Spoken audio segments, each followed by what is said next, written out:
So guys, dah tahun 2026 korang nak mencari satu Smart TV flagship yang baru, tetapi mungkin korang punya bajet tu tak tinggi sangat. So di belakang saya ni ialah Xiaomi TV S Pro Mini LED 75 inci. Dan untuk video ni, saya dah cerita sikit lah beberapa feature yang menarik tentang Smart TV ini. Jadi yang pertama, ia dilengkapkan dengan Advanced Mini LED Zoning.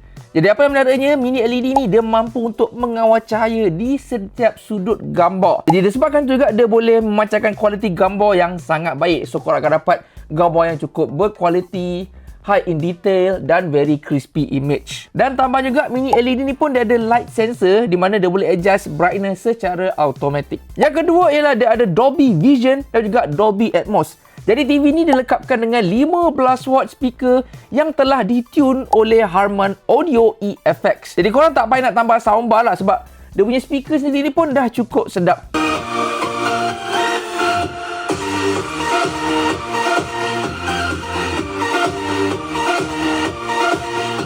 Dan feature seterusnya ia digemari oleh semua gamers di mana dia ada ultra high refresh rate. Jadi TV ni bukan sekadar boleh provide quality image yang cantik, tetapi boleh bagi high refresh rate.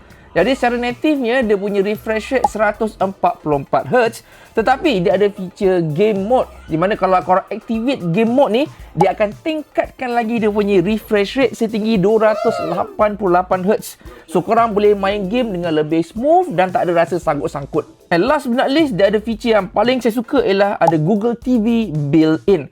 Korang buka saja TV ni dah ada Google OS. Tak payah nak susah cari Android box ke ataupun Android stick kan. Tapi yang paling penting saya sukalah Google TV ni sebab lagi better daripada Tizen OS. Jadi guys, itu dia antara feature-feature yang menarik yang ada pada Xiaomi TV S Pro Mini LED.